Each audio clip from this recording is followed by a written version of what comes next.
Expresidente Trump siguió mintiendo sobre un supuesto fraude electoral pese a la falta de evidencia, señala el panel que investiga el asalto al Capitolio.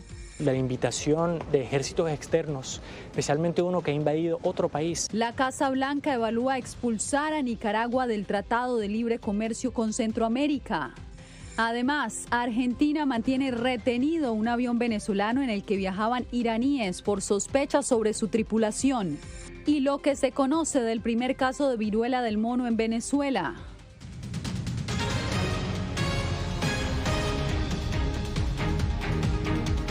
Desde Washington comienzan las noticias en El Mundo al Día. Bienvenidos. La política estadounidense continúa enfrascada en el asalto al Capitolio. En su segunda audiencia pública, el panel legislativo que investiga los eventos del 6 de enero del 2021 acusó este lunes al expresidente Donald Trump de seguir denunciando un supuesto fraude electoral, aun cuando no había evidencias. Jacopo Luzzi ha venido siguiendo la jornada en el Capitolio. Jacopo, adelante. Yasmín, es así. De hecho, fue tan impactante esta jornada como la primera, y esta audiencia estuvo más enfocada en un asunto específico que el expresidente Donald Trump y varios de sus asesores, incluyendo el abogado Rudy Giuliani, hicieron caso omiso de las evidencias que refutaban la existencia de un supuesto fraude electoral y que demostraban que Joe Biden había ganado las elecciones.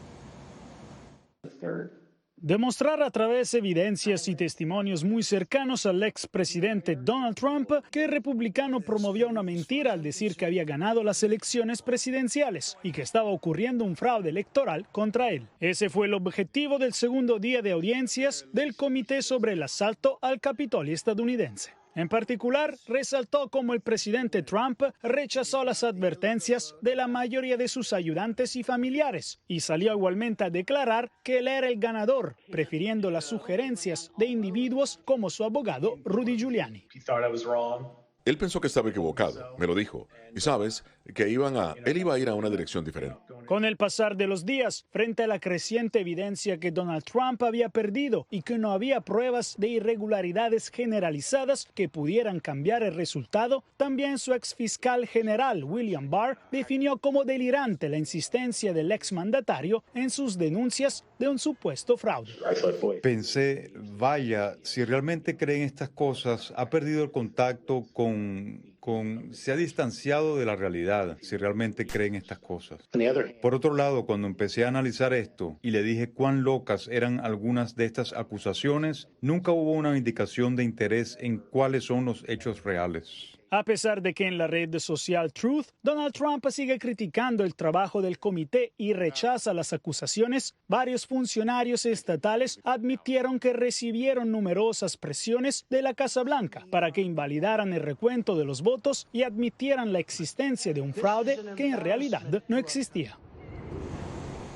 El panel afirmó que Trump usó la idea de una elección robada para recaudar cientos de millones de dólares en un fondo que ni existía, según los investigadores del Capitolio, así engañando a sus donantes y en última instancia engañando también a sus partidarios para que se presentaran en el Capitolio el 6 de enero y bloquearan lo que Trump calificó como la gran estafa. Segunda de 6 audiencias, Jacopo, manténnos informados. Gracias. Senadores demócratas y republicanos llegaron a un acuerdo para limitar el acceso a las armas de fuego. De aprobarse, sería la mayor reforma legislativa en décadas, pero activistas sostienen que la iniciativa no es suficiente para garantizar la seguridad de los estadounidenses. Un acuerdo bipartidista abre paso en el Congreso de Estados Unidos a una propuesta de ley para lograr un mayor control sobre las armas de fuego. Este instrumento legislativo no fue bien recibido por activistas que reclaman seguridad ante la recurrencia de tiroteos masivos como en escuelas, iglesias y locales comerciales. La ley sugerida garantizaría que delincuentes peligrosos y personas con enfermedades mentales no tengan acceso a las armas, así como reforzar la revisión de antecedentes en compradores menores de 21 años. Si lo miras, todos los asesinatos recientes han sido cometidos por jóvenes de 18 años y sin embargo no pueden comprar cigarrillos, no pueden comprar licor porque no son lo suficientemente maduros para manejar esas dos cosas y sin embargo son lo suficientemente maduros para manejar un AR-15. Eso es ridículo. Tenemos que hacer algo al respecto. La propuesta, apoyada por 10 senadores demócratas y 10 republicanos, allana el camino hacia una potencial aprobación en el Congreso con pocas probabilidades acusaciones de obstruccionismo del ala conservadora. Sigan marchando, es importante. Miren, esto tiene que convertirse en un tema electoral. La forma en que la gente escucha, senadores, congresistas, es cuando la gente dice, esto va a afectar mi voto. Demasiada gente está muriendo innecesariamente. El presidente de Estados Unidos, Joe Biden, agradeció a través de Twitter el acuerdo del grupo bipartidista, destacando que conduce a la dirección correcta. No hay excusas para la demora, se lee en el mensaje. José Pernalete, Voz de América. Entre tanto, la Casa Blanca sopesa expulsar a Nicaragua del Tratado de Libre Comercio con Estados Unidos luego de que el gobierno de Daniel Ortega anunciara que recibirá la ayuda militar ofrecida por Rusia. Lizeth Cash con el informe. A través de un decreto publicado en el diario La Gaceta de Nicaragua, Daniel Ortega autorizó la entrada de un número indefinido de tropas, buques y aviones rusos para participar en un intercambio de experiencias y ejercicios de entrenamiento en operaciones de ayuda humanitaria. El asesor de la Casa Blanca, Juan González, tildó de preocupante el rumbo que está tomando Nicaragua pese a los esfuerzos de diálogo con ellos. Pero ahora estamos analizando de forma bastante contundente si la presencia de ellos en CAFTA es algo que, dado lo que está haciendo, es algo que estamos analizando muy de cerca. González asegura que las decisiones más recientes de Ortega ponen en riesgo la seguridad del hemisferio y de Estados Unidos. Pero nosotros tenemos autoridades amplias de seguridad nacional para imponer restricciones en cualquier país por temas de seguridad nacional. Y aquí, en el tema de Nicaragua, la invitación de ejércitos externos, especialmente uno que ha invadido otro país, eso es algo que debe preocupar a todo el mundo. Para este experto político, la salida de Nicaragua de CAFTA significaría la ruina para el país. Pues desde el 1 de abril del 2006, cuando entró en vigencia el Tratado de Libre Comercio para los países de Centroamérica, desde ese momento, solo en Nicaragua, las exportaciones a Estados Unidos aumentaron un 70%, es decir, que esto puede ser catastrófico. Este lunes, Estados Unidos sancionó a casi un centenar de funcionarios entre jueces y fiscales de Nicaragua por su complicidad con el régimen de Daniel Ortega. Lizeth Cash, Voz de América, Washington. Cambiamos de tema y seguimos en Centroamérica, donde hay reacciones al acuerdo migratorio alcanzado la semana pasada durante la Cumbre de las Américas. La declaración de Los Ángeles espera marcar el paso en el tema migratorio, principalmente en los países del norte de Centroamérica que generan altas cifras de migrantes irregulares. Canadá ofreció recibir a más de 50,000 trabajadores agrícolas de Guatemala y el Caribe de forma temporal, mientras que Estados Unidos sumó 11,500 visas H-2B para trabajadores no agrícolas. Rosario Martínez, investigadora de Flaxo, lo considera un paso acertado. El tema de las visas H2A y H2B también representan una oportunidad. El director del Instituto Salvadoreño del Migrante, César Ríos, asegura que los gobiernos de Guatemala, El Salvador y Honduras deben comprometerse a velar por el respeto de los derechos laborales de sus ciudadanos en cualquier país que ofrezca estas visas. Un llamado para OIT para que acompañe a los gobiernos, porque si no vamos a repetir la historia de pagos desiguales, de no respeto de sus derechos laborales. España, país invitado a la cumbre, anunció que duplicará la cantidad de visas laborales para los hondureños en programas de migración circular, algo que César Ramos, de la Comisión Acción Social Menonita, asegura es algo positivo. Nos parece que viene a ser también un alivio a esta presión de la población por encontrar, sobre todo, oportunidades de trabajo. Queda pendiente evidenciar la forma en que todos los ofrecimientos sean cumplidos. Eugenia Sagastume, Voz de América, Guatemala. Un avión de matrícula venezolana y tripulación iraní cumple una semana varado en el aeropuerto de Buenos Aires por sospechas sobre su tripulación. Vamos a Caracas, donde se encuentra Adriana Núñez Rabascal. Adriana, ¿qué han dicho las autoridades venezolanas al respecto? Por ahora, desde el gobierno de Nicolás Maduro no ha habido ningún pronunciamiento, a pesar de que la aeronave fue transferida desde la compañía iraní Mahan Air a la empresa Entrasur, de capital venezolano y perteneciente incluso al sistema de transporte de carga de la Fuerza Armada Nacional. Mientras tanto, la Fiscalía de Argentina ha anunciado una investigación y una jueza también en Buenos Aires ha pedido que se les ordene privativa o prohibición de salida del país a algunos de los iraníes que van en la tripulación. El avión iba rumbo a Uruguay para cargar combustible, pero las autoridades uruguayas le prohibieron entrar a su espacio aéreo porque el aparato está sancionado por Estados Unidos. El Boeing 747 debió regresar a Argentina y ahí fue bloqueado por las autoridades locales. Además, la tripulación incluía presuntos agentes de la Guardia Revolucionaria iraní, un cuerpo señalado de terrorismo por la Casa Blanca. Sabemos que por 72 horas los iraníes a partir de ahora no van a poder salir del país porque tienen retenidos sus pasaportes. Los presuntos miembros de la Guardia Revolucionaria iraní que iban en el avión no tienen solicitudes de captura internacional. Y de acuerdo con la policía argentina, no hay irregularidades en la carga que llevaban. Pero se suma otro elemento. Un juez pidió frenar la salida del país de los iraníes porque la comunidad judía exigió investigar su presunta vinculación con el atentado perpetrado en 1994 contra la Asociación Mutual Israelita Argentina, la AMIA, en Buenos Aires. El analista de seguridad Andrei Servin-Pont añade una arista adicional que siembra dudas. En un principio, se dijo que la lista de tripulantes estaba conformada por 11 venezolanos y 7 iraníes, pero luego se informó que se trataba de 14 venezolanos y 5 iraníes. Entonces, si hay 5 nombres de iraníes que no están en la segunda lista, tenemos que preguntarnos quiénes son y dónde están. El gobierno de Irán dijo este lunes que el bloqueo de la aeronave forma parte de una operación de propaganda.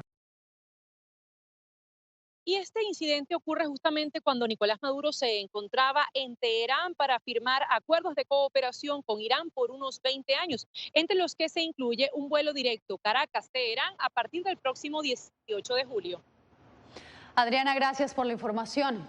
En más noticias, la alta comisionada de las Naciones Unidas para los Derechos Humanos, Michelle Bachelet, anunció este lunes que no buscará un nuevo mandato.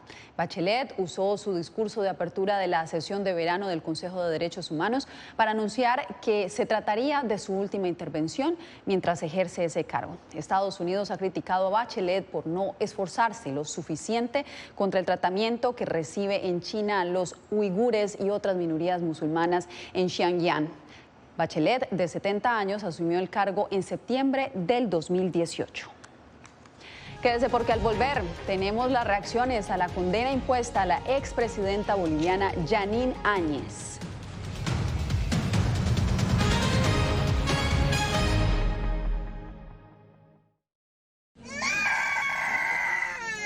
They are scared. Some of them lost their houses during bombardments. Si quieres conocer más de estas historias, conéctate en Boa Plus con Alas que Ayudan y viaja con la Voz de América en el avión que un piloto argentino puso a disposición de más de 1000 ucranianos, con niños, mujeres y personas con enfermedades que escaparon de su país, que huyeron de la guerra en busca de refugio hasta que lograron reparar sus alas rotas.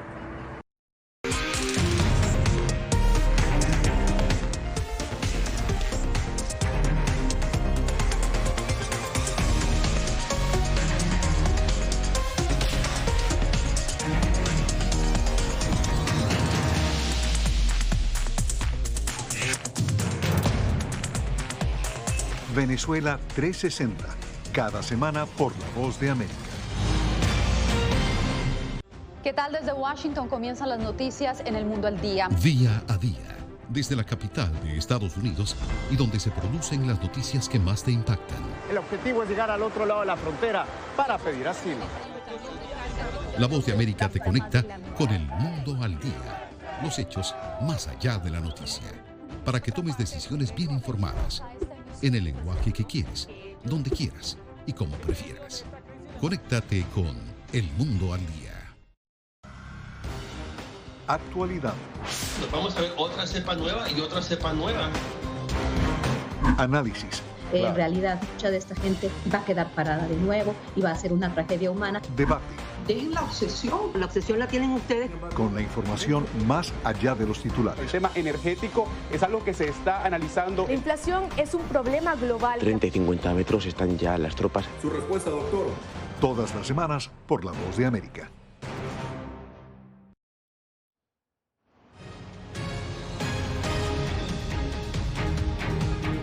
10 años de prisión ordenó la justicia boliviana para la expresidenta Yanina Áñez, acusada de asumir ilegalmente el cargo después de que violentas protestas precipitaron la renuncia del mandatario Evo Morales en el 2019. Fabiola Chambi nos trae las reacciones. Luego de conocerse la sentencia contra la expresidenta interina de Bolivia, Yanina Áñez, familiares y representantes de oposición expresaron su rechazo y pidieron un pronunciamiento de la comunidad internacional. A todas las organizaciones de derechos humanos, a todas las instituciones que hicieron posible y que fueron los canales para pacificar el país en el 2019, que se pronuncien y que exijan la libertad de Yanina Áñez. La expresidenta fue condenada en el caso denominado Golpe de Estado 2 por los delitos de incumplimiento de deberes y resoluciones contrarias a la Constitución y las leyes, cuando asumió la presidencia tras la renuncia del entonces mandatario Evo Morales en 2019, y aún tiene otros procesos pendientes. La Procuraduría del Estado pedía 15 años de cárcel y analiza apelar. Vamos a ver cuáles son los argumentos y sobre esa base la estrategia de la Procuraduría determinará si vamos a apelar o no. En entrevista con La Voz de América, el investigador de Human Rights Watch para América Latina, César Muñoz, expresó preocupación por cómo se llevó adelante este proceso. Había abogados, estaba la fiscalía, representantes del gobierno, pero justamente la persona acusada no estaba presente físicamente. O sea, el Estado tiene la responsabilidad de garantizar que una persona acusada tenga la seguridad de participar en su propio juicio personalmente. La hija de Áñez asegura que este es un juicio político. La exmandataria permanece en la cárcel desde marzo de 2021. Fabiola Chambi, Voz de América, Bolivia. En Venezuela, el Ministerio de Salud confirmó el primer caso de viruela del mono en el país. Álvaro Algarra nos trae el reporte. De acuerdo con la autoridad sanitaria, el primer caso alude a un ciudadano que ingresó al país proveniente de España y dijo que tuvo contacto con 2 contagiados en la ciudad de Barcelona. El integrante de la Academia Nacional para la Medicina, Uníades Urbina, instó a los venezolanos a mantener la calma y describió a la enfermedad como autolimitada. Si bien las imágenes, porque las lesiones en piel son muy características y llaman mucho la atención, no es una enfermedad que pueda producir una alta tasa de mortalidad. Se estima más o menos, de acuerdo a la Organización Mundial de la Salud, que sea entre 1 o un 10% de aquellos casos que pudieran agravarse y fallecer. La doctora Patricia Valenzuela, investigadora del Instituto de Medicina Tropical de la Universidad Central de Venezuela, asegura que afortunadamente coinciden las medidas de protección del COVID-19 con la viruela símica. Entonces el uso de mascarilla sigue estando vigente porque hay transmisión en el mundo y en Venezuela de COVID-19, de SARS-CoV-2. Y esto también te protege contra lo que es la viruela símica. El infectólogo Julio Castro asegura que Venezuela tiene la misma posibilidad de acoger la viruela del mono que el resto de Latinoamérica. Y nosotros no tenemos una barrera inmune para evitar que entre un paciente con virus y eventualmente ahí empiece a haber transmisión. Ya lo he dicho otras veces, monkeypox no va a tener la diseminación tan rápida que tiene COVID-19. El Ministerio de Sanidad informó que tras confirmarse el contagio, el paciente fue aislado. Álvaro Algarra, Voz de América, Caracas. Un paro nacional comenzó este lunes en Ecuador. La medida fue convocada por organizaciones indígenas y sociales en rechazo a las políticas del presidente Guillermo Lasso. Desde Quito, Néstor Aguilera nos informa cómo transcurre la protesta. Una parte de las principales vías del Ecuador amaneció bloqueada este lunes al iniciarse un paro nacional indefinido convocado por el movimiento indígena. Ahora, ¿a dónde estamos llegando? Y nuestros hijos sin empleo, no tienen empleo. ¿De dónde van a comer? No nos mató esta enfermedad y este gobierno nos va a matar con el hambre. No es justo. La Confederación de Nacionalidades Indígenas del Ecuador, CONAIE, resumió su plataforma de lucha en 10 puntos, entre los que constan suspensión del incremento de los combustibles, control de precios de productos de primera necesidad, una moratoria en créditos, revisión de sus condiciones y reducción de las tasas de interés. 3 cosas hemos dicho. La movilización es de carácter nacional, la movilización tiene de carácter territorial y la movilización tiene de carácter indefinida. Si es que el día de hoy el presidente de la República da respuestas, entonces el día de hoy levantaremos. En su primera evaluación sobre el paro, el gobierno dijo que había tenido una participación ciudadana menor a la esperada. Allí participaron, entre otros, los ministros de Defensa, Gobierno, Interior y Educación. En un año no se puede solucionar todo, aunque algunas personas quisieran, todos quisiéramos hacer eso. Hemos afrontado los problemas económicos de un país quebrado. Hemos encontrado 44 eventos a nivel nacional. En pocos de ellos se han cometido actos vandálicos, no de protesta, actos vandálicos. Previamente, un mensaje enviado por redes sociales del presidente Guillermo Lasso mostró su desacuerdo por la paralización. Hizo un llamado a los dirigentes indígenas a que recapaciten y aseveró que no permitirá la toma de servicios públicos. Néstor Aguilera, Voz de América, Quito. 2 cuerpos fueron hallados en el Amazonas y se cree que podría tratarse del periodista británico Dom Phillips y el experto indígena Bruno Pereira, desaparecidos desde hace una semana en el Valle de Javari, una zona selvática cercana a la frontera entre Perú y Colombia y controlada por traficantes de cocaína, cazadores y pescadores ilegales. Según el diario The Guardian, un asistente del embajador de Brasil en el Reino Unido llamó a la familia de Philip este lunes para informar que habían encontrado su cuerpo, pero la policía no lo había confirmado. Este domingo, amigos y familiares del reportero y su compañero se reunieron en Copacabana para exigir respuestas de las autoridades brasileñas. Más adelante, médicos buscan la mejor manera de tratar a quienes padecen secuelas del COVID-19.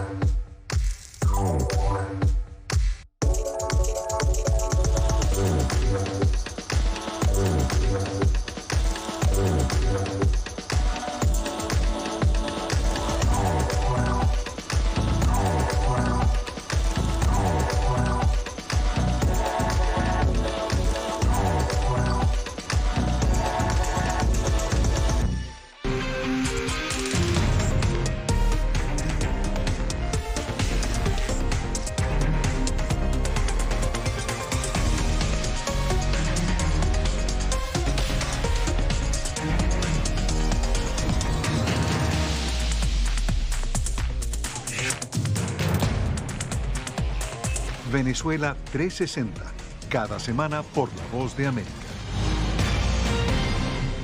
¿Qué tal? Desde Washington comienzan las noticias en El Mundo al Día. Día a día, desde la capital de Estados Unidos y donde se producen las noticias que más te impactan. El objetivo es llegar al otro lado de la frontera para pedir asilo. La Voz de América te conecta con El Mundo al Día, los hechos más allá de la noticia, para que tomes decisiones bien informadas, en el lenguaje que quieres, donde quieras y como prefieras. Conéctate con El Mundo al Día. La Voz de América te invita a ser parte de nuestra familia a través de las redes sociales. Encuentra en tu muro las últimas noticias de tu país en su conexión con Estados Unidos, la región y el mundo. Historias que empoderan las voces latinoamericanas de política, economía, salud, actualidad, balanceadas y precisas. Únete a un equipo de origen hispanoamericano que trabaja para conectarte con los tuyos. Síguenos en Facebook y conviértete en protagonista de una historia que tú mismo ayudarás a construir.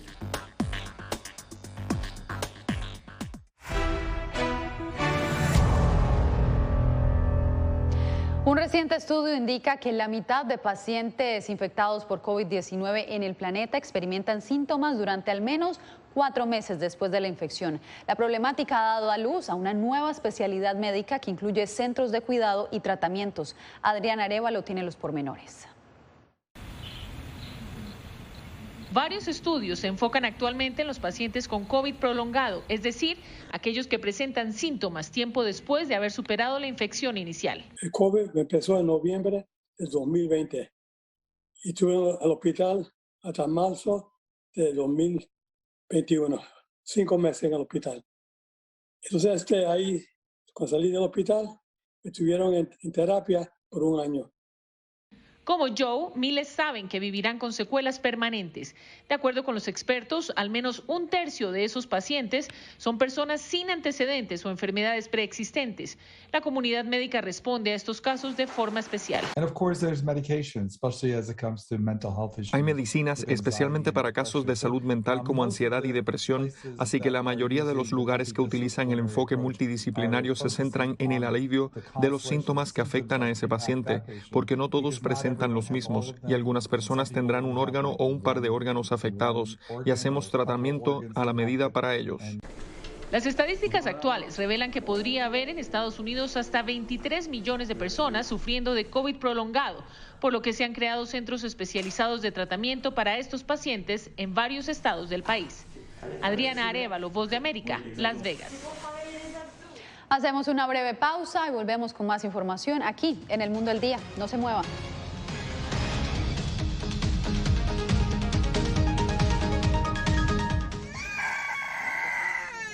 They are scared. Some of them lost their houses during bombardments.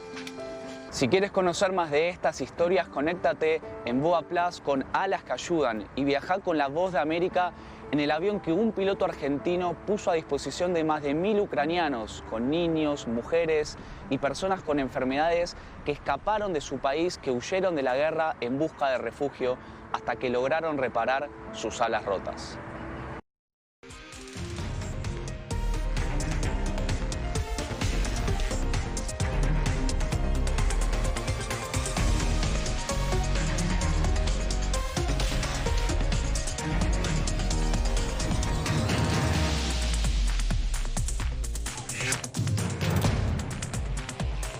Venezuela 360, cada semana por La Voz de América.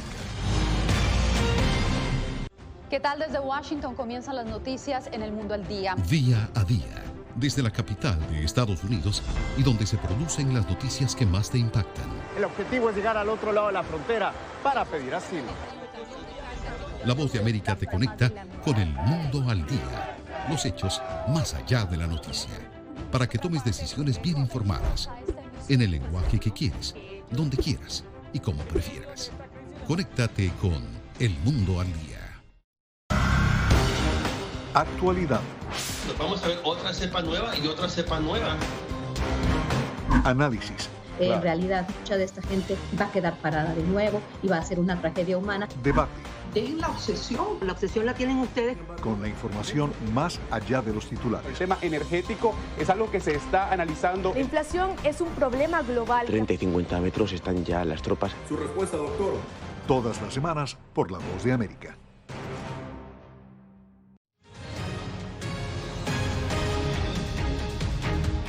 Actualizamos la información en El Mundo al Día. Una pareja originaria de República Checa recorre varios países de Centroamérica para recoger basura. Óscar Ortiz nos reporta que llegaron a Honduras con un importante mensaje.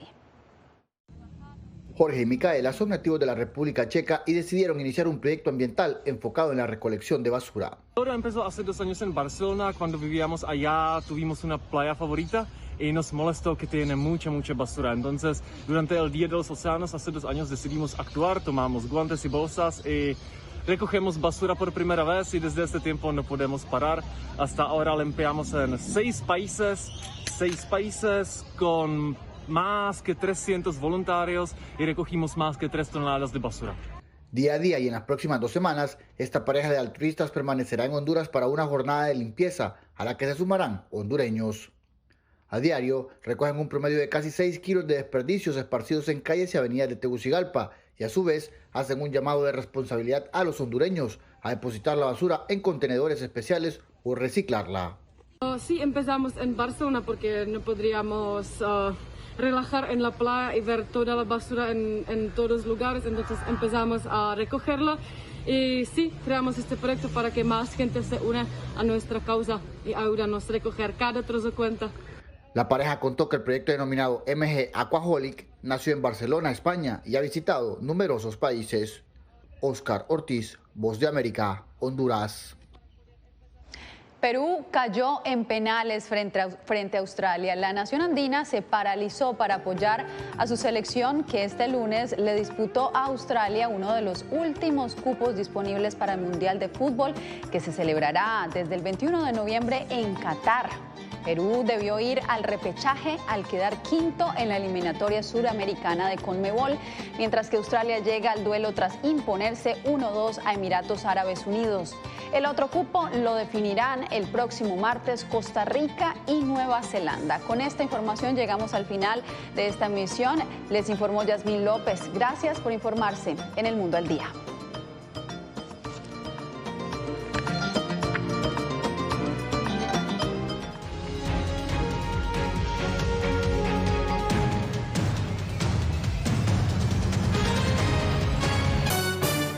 La Voix de l'Amérique a présenté nous